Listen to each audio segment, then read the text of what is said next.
Right now, you're probably eating something or you're about to. And when you do, you're not going to think about it. You'll chew, swallow, maybe check your phone and move on. But what you're doing is the result of one of the most transformative accidents in the history of life on Earth.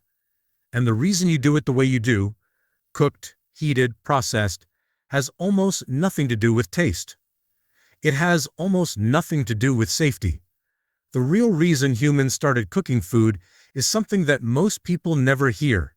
And when you find out what it actually did, it doesn't just change how you think about food. It changes how you think about everything you are. Let's start with the assumption. The story most people carry goes something like this. Early humans discovered fire, realized cooked meat tasted better, figured out it was safer, and started cooking. Simple. Logical. Wrong. Because here's what the evidence actually shows. Cooking didn't just change what humans ate.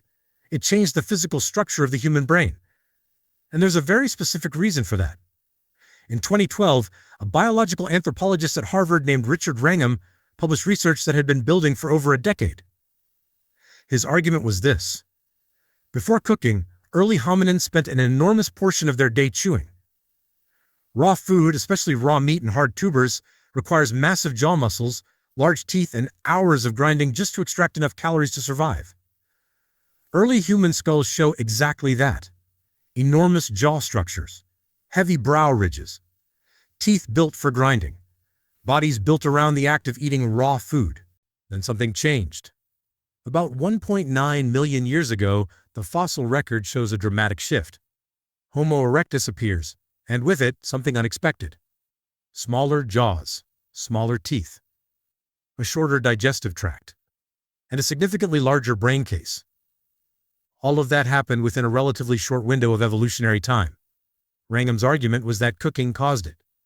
Here's why. Cooking breaks down food before it ever enters your body.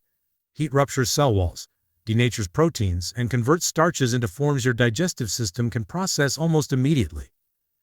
That means your body spends far less energy digesting. And energy that isn't spent on digestion gets redirected somewhere else.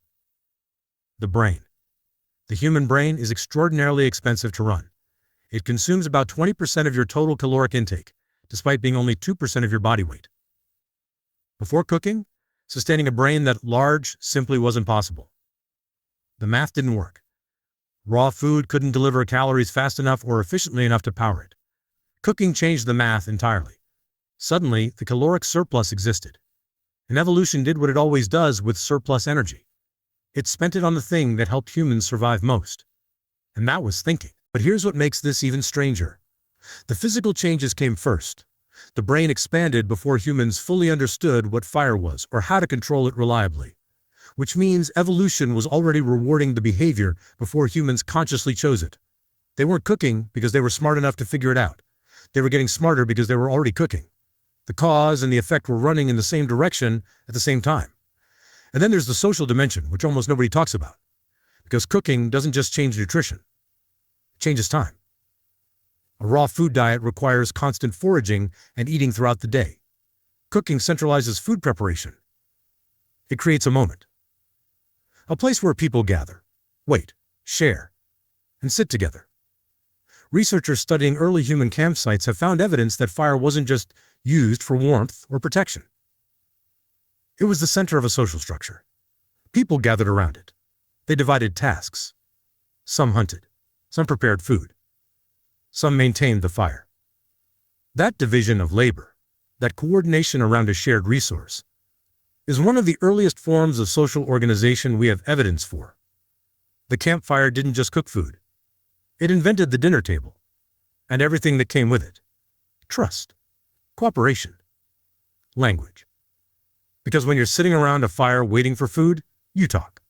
And the pressure to communicate, to coordinate, to share plans and intentions accelerates exactly the kind of complex social thinking that language requires. So here's the full picture. About 1.9 million years ago, some hominin, somewhere, started regularly using fire to prepare food. We don't know exactly how it started. Maybe a lightning strike. Maybe a grass fire that cooked something accidentally and someone tasted it. But once it started, the feedback loop was immediate and irreversible. Cooked food delivered more calories. More calories powered a larger brain. A larger brain enabled better coordination. Better coordination meant more reliable cooking. And around the fire, language, cooperation, and social complexity accelerated together. The human brain, the thing that built cities, wrote music, developed medicine, sent objects into space. That brain exists at this size and at this capacity, partly because somewhere, nearly 2 million years ago, something got held over a flame. Every time you cook a meal, you're participating in the oldest feedback loop in human history. Not because you're cold, not because raw food tastes worse, but because your brain, the one running every thought you're having right now, was built by that exact process. You didn't just inherit the ability to cook. In a very real sense, cooking built the you that's sitting here reading this. The fire came first. Everything else followed.